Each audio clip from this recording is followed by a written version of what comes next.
Setelah mengeluarkan awan panas pada Sabtu lalu, sampai saat ini aktivitas Gunung Sinabung masih tinggi. Ratusan warga hingga kini masih bertahan di tempat pengungsian. Kita bergabung bersama rekan kami Andika Bakti langsung dari Kabupaten Karo di Sumatera Utara. Andika, bagaimana dengan kondisi Gunung Sinabung pada hari ini dan bagaimana dengan relokasi dari para pengungsi Sinabung yang hingga saat ini belum terjadi secara menyeluruh? Robert, hingga sore hari ini aktivitas Gunung Sinabung masih fluktuatif dan tinggi. Robert, bahkan pada hari ini telah terjadi erupsi sebanyak 4 kali, Robert. Dan erupsi terakhir ini terjadi pada pukul 13, maksud saya pukul 15:43 waktu Indonesia Barat dengan tinggi kolom mencapai 2000 meter. Dan selain erupsi juga tadi terjadi hujan pasir ke arah timur tenggara. Dan selain erupsi juga terjadi guguran lava sebanyak 12 kali dan juga 22 kali untuk gempa hibrid yang merupakan proses pembentukan kubah lava. Dan salah satu dampak dari erupsi ini sangat dirasakan oleh warga yang berasal ataupun yang berada di Kecamatan Simpang 4 Kabupaten Karo yang jaraknya ini berada di radius 9 km dari Gunung Sinabung, Robert.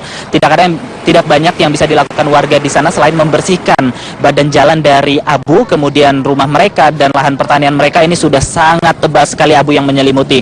Dan salah satu alasan ataupun tujuan warga membersihkan abu vulkanis ini adalah untuk meminimalkan dampak buruk dari abu vulkanis.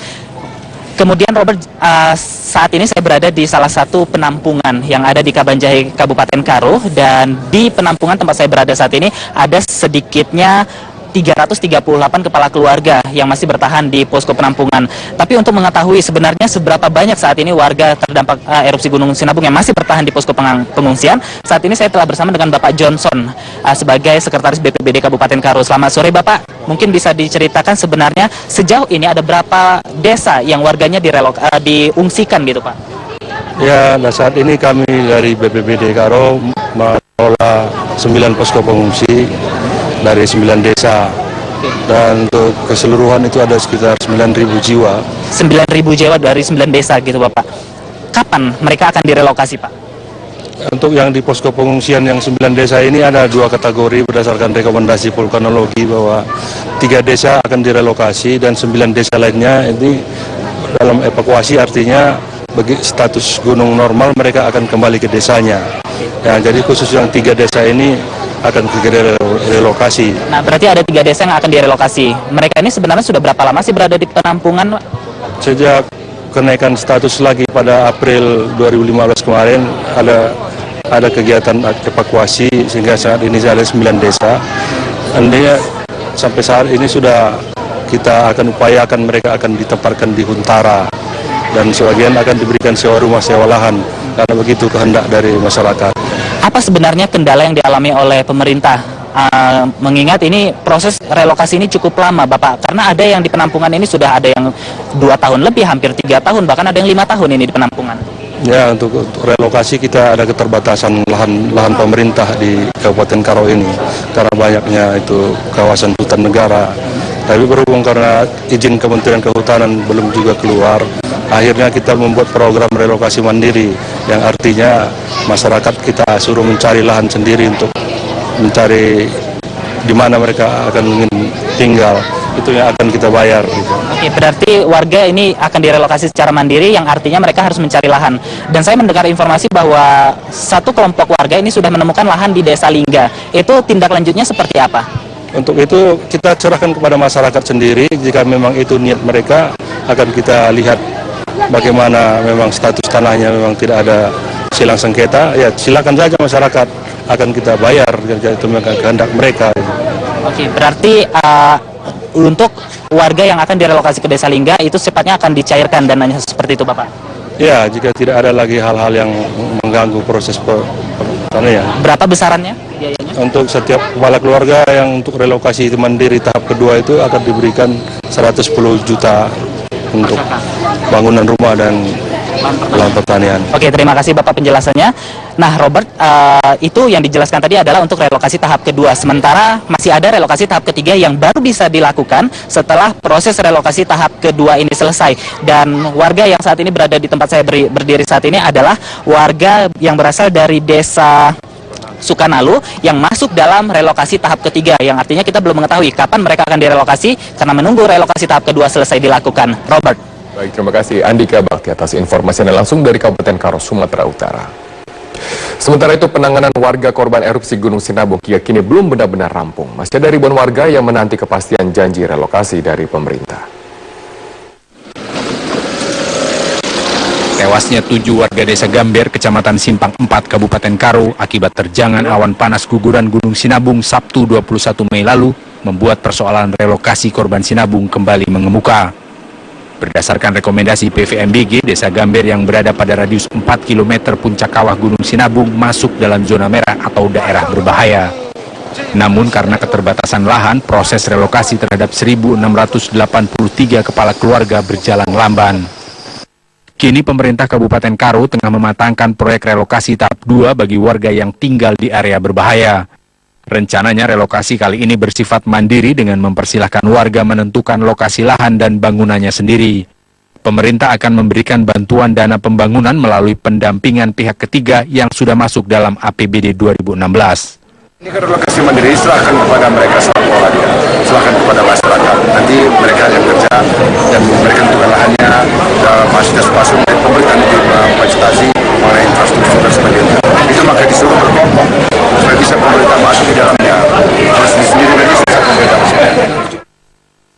Salah satu lahan yang disebut-sebut akan digunakan menjadi wilayah relokasi yakni Desa Lingga Kabanjahe.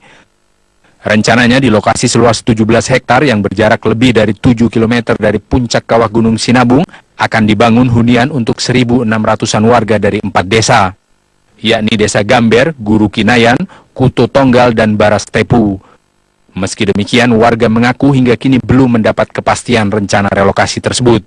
Cara relokasi Bu tahu kan? Ada kabarnya ada, tapi belum tahu entah kemana gitu. Hanya kabar aja lah yang ada. Yang ngasih informasi ke Ibu siapa? Dari mulut ke mulut. Dari mulut ke mulut, tapi pihak pemerintahnya aja belum ada ngasih tahu ya? Belum ada.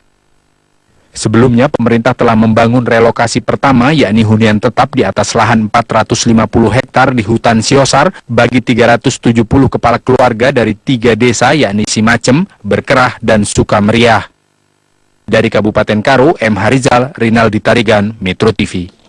Kita beralih ke informasi lain, pemirsa. Tersangka pembunuhan Wayan Mirna Salihin yaitu Jessica Kumala Wongso akan bebas jika berkas penyidikan polisi tak juga lengkap hingga tanggal 28 Mei nanti.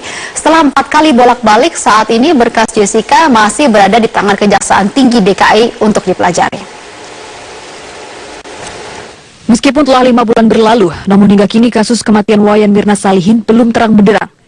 Polda Metro Jaya telah menetapkan Jessica Kumala Wongso sebagai tersangka pembunuhan, ternyata hingga kini belum bisa membuktikannya. Berita acara pemeriksaan Jessica masih diteliti di Kejaksaan Tinggi DKI Jakarta. Sebelumnya, berkas perkara Jessica sudah 4 kali bolak-balik dari penyidik Polda Metro Jaya ke Jaksa Peneliti Kejati DKI Jakarta. Jaksa berulang kali memulangkan berkas Jessica karena dinilai banyak kekurangan dan tidak bisa membuktikan secara langsung peranan Jessica dalam kematian Wayan Mirna. Menurut Kepala Kejaksaan Tinggi DKI Jakarta, Sudung Situmorang, berkas perkara yang dilimpahkan kepolisian seringkali kurang tajam pada alat bukti. Itu yang kurang, kita bicarakan alat bukti.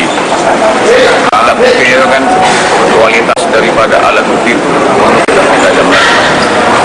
Ya kan, karena penyidikan itu kan mengumpulkan. Kemungkinan besar bisa terhenti nggak sih kasus ini? Ini kan kita penyidikan. Penyidikan itu kan mencari dan mengumpulkan bukti. Jadi kalau sampai sekarang setelahnya alat buktinya perlu kita pertajam lagi. Sementara itu, pihak Polda Metro Jaya mengaku optimistis bahwa kali ini jaksa akan menyatakan perkara Jessica lengkap atau P21. Tetap koordinasi terus dengan penyidik, pada intinya penyidik tetap optimis berkas ini bisa tuntas, bisa P21. Sekali lagi rekan-rekan bersabar karena memang sekarang masih di Kejaksaan Tinggi, bagaimana kelanjutannya kita tunggu dari penelitian ACB. Jessica Kumala Wongso ditetapkan sebagai tersangka pembunuhan Wayan Mirna pada tanggal 30 Januari 2016. Sejak resmi ditahan, polisi telah 3 kali memperpanjang masa penahanan Jessica. Jika hingga batas akhir penahanan pada tanggal 28 Mei, berkas Jessica belum juga dinyatakan lengkap, maka Jessica berhak keluar dari tahanan demi hukum. Tim Liputan Metro TV. Pemirsa, pasca kasus salah menurunkan penumpang internasional di terminal domestik, otoritas Bandara Ngurah Rai mencabut kartu pas bandara dari supir bus ground handling AirAsia. Sementara hasil investigasi yang dilakukan oleh otoritas Bandara Ngurah Rai telah diserahkan ke Kementerian Perhubungan, sehingga sanksi apapun masih harus menunggu keputusan dari Dirjen Perhubungan Udara. Otoritas Bandara Internasional Ngurah Rai Bali sudah menginvestigasi kasus salah menurunkan 48 penumpang internasional maskapai AirAsia di terminal domestik. Investigasi sudah menyeluruh, termasuk juga memeriksa keterangan petugas lapangan AirAsia yang saat itu bertugas serta meminta keterangan supir bus ground handling AirAsia. Kepala Otoritas Bandara Wilayah 4 Ngurah Rai Bali, Yusfandri Gona, mengatakan sanksi bagi maskapai AirAsia belum ada karena masih menunggu hasil keputusan Kementerian Perhubungan. Sementara terkait dengan pelanggaran supir bus ground handling AirAsia, Yusfandri enggan untuk menyebutkan secara rinci aturan yang dilanggar. Dia menilai hasil investigasi masih bersifat rahasia. Ya, kalau sejauh ini dari yang melanggar kan sebetulnya sopir yang melaksanakan kegiatan itu. Tapi kesalahan sopir itu juga muncul dari bermacam-macam penyebab, ya kan? Nah, yang pasti sopirnya sudah dirumahkan oleh Indonesia AirAsia.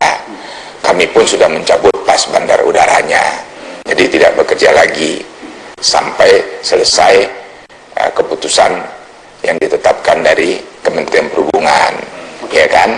Nah, kemudian untuk Indonesia AirAsia sendiri, sanksi apa yang akan dijatuhkan oleh Kementerian Perhubungan itu nanti mempelajari hasil-hasil temuan.